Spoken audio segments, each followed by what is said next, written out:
വെടി വെച്ചാൽ പോരാ, അത് കൊള്ളണം. സാധാരണ നമ്മൾ പറയാറുള്ളൊരു കാര്യമാണ്, വെടിവെച്ചിട്ട് അത് കൊള്ളുന്നില്ലെങ്കിൽ എന്ത് കാര്യം എന്ന് പറഞ്ഞതുപോലെ നാം മനസ്സിലാക്കിയിരിക്കേണ്ട ഒരു കാര്യമാണ്, പ്രാർത്ഥിച്ചാൽ പോരാ, ആ പ്രാർത്ഥന ഫലസന്ദായകമാകണം. അതിന് നാം ശ്രദ്ധിക്കേണ്ടതായിട്ടുള്ള ചില കാര്യങ്ങൾ മനസ്സിലാക്കിയിരിക്കുന്നത് നല്ലതാണ്. കുറേ വർഷങ്ങൾക്ക് മുമ്പുണ്ടായൊരു സംഭവം ഞാൻ പറഞ്ഞു കേട്ടതാണ്.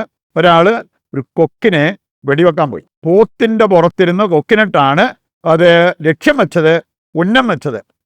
വെടിവെച്ചു. പക്ഷെ അത് കൊക്കിനിട്ട് കൊണ്ടില്ല, കൊക്ക് പറന്നുപോയി. പക്ഷെ അതിന് പകരം ആ പോത്തിൻ്റെ നല്ല എല്ലിൻ്റെ പുറത്താണ് ആ വെടിയുണ്ട, ഒരു നാടൻ തോക്കായിരുന്നു, ആ വെടിയുണ്ട കൊണ്ടത്. എന്നിട്ട് ആ വെടിയുണ്ട അവിടെ നിന്ന് തെറിച്ച് അവിടെ അടുത്ത് പുല്ല് ചെത്തിക്കൊണ്ടിരുന്ന ഒരു സ്ത്രീക്കിട്ടാണ് കൊണ്ടത്. അവരവിടെ കിടന്ന് ഒച്ച വെച്ച്, കാരണം വെടിയുടെ ശബ്ദം കേട്ടു, വെടിയുണ്ട അവരുടെ മേത്ത് കൊണ്ടപ്പോൾ അയ്യോ എന്നെ വെടിവെച്ചതെന്ന് പറഞ്ഞ് അവർ ബഹളം ഉണ്ടാക്കി, ആൾക്കാർ കൂടുകയും ചെയ്തു. അങ്ങനെ കുറേ പ്രശ്നങ്ങൾ, അതുമായി ബന്ധപ്പെട്ട കാര്യങ്ങൾ വെടിവെച്ച ആൾക്കുണ്ടായി. കൊക്കിനിട്ട് വെടിവെച്ചിട്ട് കൊണ്ടത് പോത്തിനിട്ട്. ഞാൻ അതാ അവസാനം ചെന്ന് എത്തിയത് ആ സ്ത്രീയുടെ ശരീരത്തിലാണ് ആ വെടിയുണ്ട കൊണ്ടത്. നമുക്ക് പ്രാർത്ഥനയെക്കുറിച്ച് ചിന്തിക്കുമ്പോൾ കർത്താവ് വചനത്തിൽ പഠിപ്പിക്കുന്ന ഒരു കാര്യമുണ്ട്. നീ കുറേ പ്രാർത്ഥനകൾ ചൊല്ലിക്കൂട്ടിയാൽ പോരാ.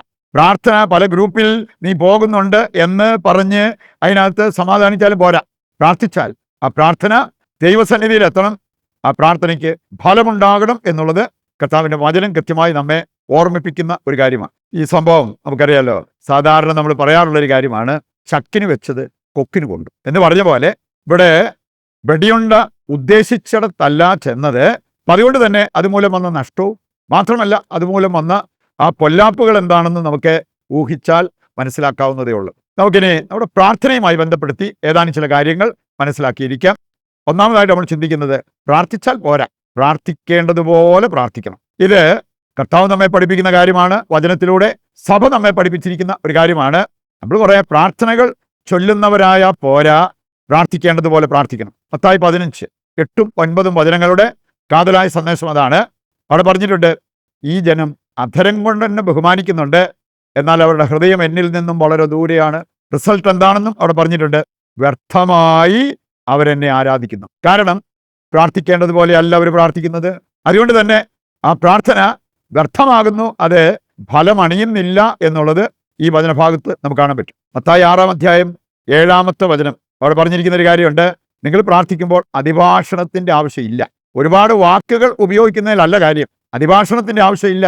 സ്വർഗസ്ഥനായ പിതാവ് നിങ്ങളുടെ എല്ലാ ആവശ്യങ്ങളും നിങ്ങൾ ചോദിക്കുന്നതിന് മുമ്പ് തന്നെ മനസ്സിലാക്കിയിരിക്കുന്നവനാണ്. ഞാൻ അതിൻ്റെ ഒരു കാതലായ സന്ദേശം ഇതാണ്, പ്രാർത്ഥനയിൽ വേണ്ടത് വാക്കുകളല്ല, പ്രാർത്ഥനയിൽ വേണ്ടത് ഹൃദയ സാന്നിധ്യം. വിശുദ്ധ കൊച്ചു ത്രേസ്യ, വിശുദ്ധ അമ്മ ത്രേസ്യ അവരൊക്കെ ഒരുപോലെ പഠിപ്പിച്ചിരിക്കുന്ന ഒരു കാര്യമാണ്, പ്രാർത്ഥന എന്ന് പറയുന്നത് വാക്കുകൾ കൊണ്ട് ചെയ്യേണ്ട ഒരു കാര്യമല്ല, ഹൃദയത്തിൽ നിന്ന് വരേണ്ട ഒരു ബന്ധമാണ്, ദൈവവുമായിട്ടുള്ള ഒരു സ്നേഹബന്ധമാണ്. അതിന് വാക്കുകളുടെ ആവശ്യം പോലുമില്ല എന്ന് ഈ വിശുദ്ധര് സൂചിപ്പിക്കുന്നത് കാണാൻ പറ്റും. മത്തായി 18-ാം അധ്യായം 19-ാമത്തെ വചനത്തിൽ മറ്റൊരു കാര്യം പ്രാർത്ഥിക്കുമ്പോൾ നാം ശ്രദ്ധിക്കേണ്ടത്, അവിടെ പറഞ്ഞിട്ടുണ്ട്, നിങ്ങളിൽ 2 പേർ യോജിച്ച് ചോദിക്കുന്ന ഏത് കാര്യവും സ്വർഗസ്ഥനായ പിതാവ് നടത്തിത്തരും. ഇന്ന് സാത്താൻ പുളകം കൊള്ളുന്ന ഒരു കാര്യമുണ്ട്. പല കുടുംബങ്ങളിലും പ്രശ്നം ഭിന്നതയാണ്. 2 പേർക്കൊന്ന് യോജിച്ച് പ്രാർത്ഥിക്കാൻ പോലും പറ്റാത്ത അവസ്ഥ. ഒരാൾ പ്രാർത്ഥിക്കാന്ന് പറയുമ്പോൾ മറ്റേയാൾ വേണമെങ്കിൽ അതിന് എതിരായിട്ട് നിൽക്കും. അതുകൊണ്ട് തന്നെ പ്രാർത്ഥനയില്ലാത്ത കുടുംബങ്ങളുണ്ട്. അത് സാത്താന് പുളകം കൊള്ളുന്ന ഒരു കാര്യമാണ്. കാരണം 2 പേർ യോജിച്ച് ചോദിക്കുന്ന ഏത് കാര്യവും സ്വർഗസ്ഥനായ പിതാവ് നടത്തി കൊടുത്തിരിക്കും. അവരുടെ പ്രശ്നങ്ങൾക്ക് പരിഹാരമുണ്ടാകും. അപ്പോൾ അവരുടെ മേലുള്ള ആ ഒരു സ്വാധീനം സാത്താന് നഷ്ടപ്പെടും എന്നുള്ളത് നമുക്ക് മനസ്സിലാക്കാൻ പറ്റും. രണ്ടാമത്തെ കാര്യം, പ്രാർത്ഥന നിഷ്ഫലമാക്കുന്ന ചില പ്രധാനപ്പെട്ട കാര്യങ്ങളുണ്ട്. അവ നമ്മൾ തിരിച്ചറിഞ്ഞാൽ, 2-3 പ്രധാനപ്പെട്ട കാര്യങ്ങൾ നമ്മൾ തിരിച്ചറിയണം. അല്ലെങ്കിൽ വ്യർത്ഥമായിട്ട് നമ്മൾ മരണം വരെ പ്രാർത്ഥിച്ചുകൊണ്ടിരിക്കും. നമ്മൾ ഒരുപാട് പ്രാർത്ഥിക്കും, പ്രാർത്ഥനയിൽ ഫലം കാണണമെന്നില്ല. അത് പിന്നെ കൂടുതൽ നമുക്ക് നിരാശയും വിഷമവും ഒക്കെ ഉണ്ടാക്കിയെന്നും വരും. പ്രാർത്ഥന നിഷ്ഫലമാക്കുന്ന 3 കാര്യങ്ങൾ. ഒന്നാമത്തെ കാര്യം, പാപം.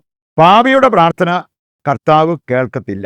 യോഹന്നാന്റെ സുവിശേഷം 9-ാം അധ്യായം 31-ാമത്തെ വചനത്തിന്റെ സന്ദേശം അതാണ്, പാപിയുടെ പ്രാർത്ഥന ദൈവം കേൾക്കുന്നില്ല.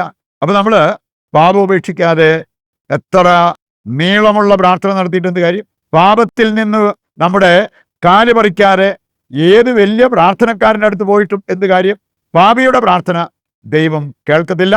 അവൻ്റെ പ്രശ്നത്തിന് പരിഹാരം കണ്ടെത്താൻ പറ്റില്ല എന്നുള്ളത് വചനം നമ്മെ ഓർമ്മിപ്പിക്കുക. 1 പത്രോസ് 3-ാം അധ്യായം 12-ാമത്തെ വചനം കൂടി എടുത്താൽ, പാപികളിൽ നിന്നും അവിടുന്ന് മുഖം തിരിച്ചു കളയും. കർത്താവിൻ്റെ കണ്ണും കാതും തിരിഞ്ഞിരിക്കുന്നത് നീതിമാന്മാരുടെ നേരെയാണ്. പറയുണ്ട്, അനീതി വെടിഞ്ഞ് പാപം ഉപേക്ഷിച്ച് നീതിപൂർവ്വം ജീവിക്കുമ്പോൾ നമ്മുടെ പ്രാർത്ഥനയുടെ നേരെ ദൈവത്തിൻ്റെ കണ്ണും കാതുമെല്ലാം വരും എന്നുള്ളത് ഈ വചനഭാഗം നമ്മെ ഓർമ്മിപ്പിക്കുന്നു. പ്രഭാഷകൻ 35:21 വായിച്ചാൽ അവിടെ പറഞ്ഞിട്ടുണ്ട്, വിനീതന്റെ പ്രാർത്ഥന മേഘങ്ങൾ തുളച്ച് സ്വർഗത്തിലെത്തും. അഹങ്കാരിയുടെ പ്രാർത്ഥനയോ അതിവിടെ കിടന്ന് വട്ടം കറങ്ങത്തേ ഉള്ളൂ, അത് സ്വർഗത്തിലെത്തത്തില്ല. പറയുണ്ട്, അഹങ്കാരം എന്ന പാപം നമ്മുടെ പ്രാർത്ഥനയെ നിഷ്ഫലമാക്കും എന്നുള്ളത് നാം മനസ്സിലാക്കിയിരിക്കണം. വിശുദ്ധ അഗസ്തീനോസ് അദ്ദേഹം പഠിപ്പിച്ച ഒരു കാര്യമുണ്ട്. മാരകമായ പാപത്തിൽ വേരൂന്നി നിന്നുകൊണ്ട് പ്രാർത്ഥിക്കുന്ന വ്യക്തികളുടെ ആ പ്രാർത്ഥനയേക്കാൾ ദൈവത്തിന് കുറച്ചുകൂടെ സ്വീകാര്യമാകുന്നത് പട്ടിയുടെ കൊരയാണ്. പട്ടിയുടെ കൊരയേക്കാൾ അസഹനീയമാണ് ദൈവത്തിന് മാരകപാപിയുടെ പ്രാർത്ഥന. ഇതാണ് വിശുദ്ധ അഗസ്തീനോസ് പഠിപ്പിച്ചിരിക്കുന്നത്. രണ്ടാമത്തെ കാര്യം, സംശയമനസ്കന്റെ പ്രാർത്ഥന ഫലമണിയത്തില്ല. വചനം കൃത്യമായിട്ട് നമ്മെ പഠിപ്പിക്കുന്നതാണ്. യാക്കോബ് 1-ാം അധ്യായം 6 മുതൽ 8 വരെ വായിച്ചാൽ അവിടെ പറഞ്ഞിട്ടുണ്ട്, സംശയിക്കാതെ വിശ്വാസത്തോടെ പ്രാർത്ഥിക്കണം. സംശയമനസ്കനും എല്ലാ കാര്യങ്ങളിലും ചഞ്ചല പ്രകൃതിയുമായ ഒരുവന് ദൈവത്തിൽ നിന്നും എന്തെങ്കിലും പ്രതീക്ഷിക്കാൻ പറ്റുമോ എന്ന് ചിലരെ കാണാൻ സാധിക്കും. ഏത് കാര്യത്തിലും സംശയം, ഏത് കാര്യത്തിലും അവരുടെ മനസ്സിൽ ഉയർന്നു നിൽക്കുന്നത് സംശയമാണ്. അങ്ങനെയുള്ളവർക്ക് ദൈവത്തിൽ നിന്നും കാര്യമായിട്ടൊന്നും പ്രതീക്ഷിക്കാൻ പറ്റില്ല എന്നുള്ളത് ഈ വചനഭാഗം ഓർമ്മിപ്പിക്കുക. മത്തായി 21:22 വായിച്ചാൽ അവിടെ പറഞ്ഞിട്ടുണ്ട്, നീ വിശ്വാസത്തോടെ പ്രാർത്ഥിച്ചാൽ, സംശയിക്കാതെ പ്രാർത്ഥിച്ചാൽ ഈ മല മാറാൻ പറഞ്ഞാൽ മാറിയിരിക്കും, ഈ വൃക്ഷം ഇവിടെ നിന്ന് മാറി കടലിൽ പതിക്കാൻ പറഞ്ഞാൽ അത് സംഭവിച്ചിരിക്കും. വിശ്വാസത്തോടെയുള്ള പ്രാർത്ഥനയുടെ ശക്തി വളരെ വലുതാണെന്ന് ഇവിടെയെല്ലാം പറഞ്ഞിരിക്കുന്നത് കാണാൻ പറ്റും. പക്ഷേ സംശയമനസ്കർക്ക് ദൈവത്തിൽ നിന്നും ഒന്നും പ്രതീക്ഷിക്കാൻ അവകാശമില്ല. മത്തായി 17:20 വചനം വായിക്കുമ്പോൾ അവിടെ നമ്മൾ കാണുന്നുണ്ട്, അപസ്മാര രോഗിയെ ബാധിച്ച അശുദ്ധാത്മാവിനെ ഒഴിപ്പിക്കാൻ ശിഷ്യന്മാർക്ക് പോലും പറ്റിയില്ല. എന്തുകൊണ്ടാണ് ഞങ്ങൾക്കത് പറ്റാതെ പോയത്?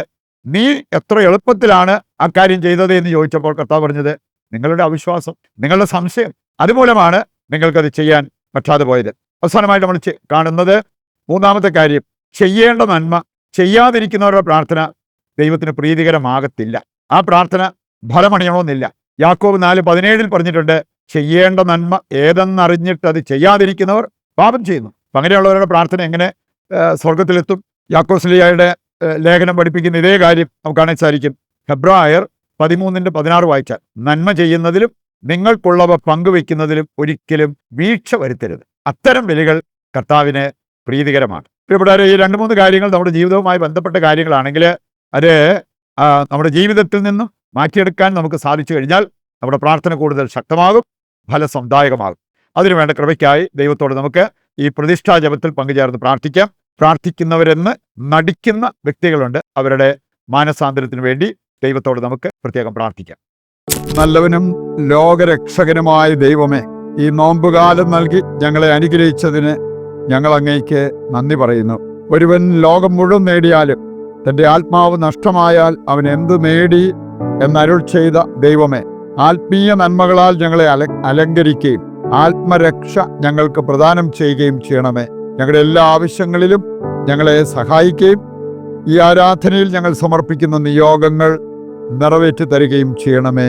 ആമേൻ. നമ്മുടെ എല്ലാ പ്രാർത്ഥനാ നിയോഗങ്ങളെയും ദൈവകരങ്ങളിൽ ഏൽപ്പിച്ചുകൊണ്ട് കർത്താവിനെ സ്തുതിച്ച് ദിവ്യകാരുണ്യത്തിൻ്റെ ആശീർവാദവും സ്വീകരിക്കാം. യേശുവേ നന്ദി. Hallelujah, hallelujah. കർത്താവേ, ഞങ്ങളുടെ എല്ലാ പ്രാർത്ഥനാ നിയോഗങ്ങളും അവിടുന്ന് കൈക്കൊണ്ട് ഞങ്ങൾക്ക് നന്മയാകുന്നത് നൽകി അനുഗ്രഹിക്കുവാൻ തിരുവുള്ളമാകണമേ. യേശുവേ നന്ദി, യേശുവേ സ്തുതി.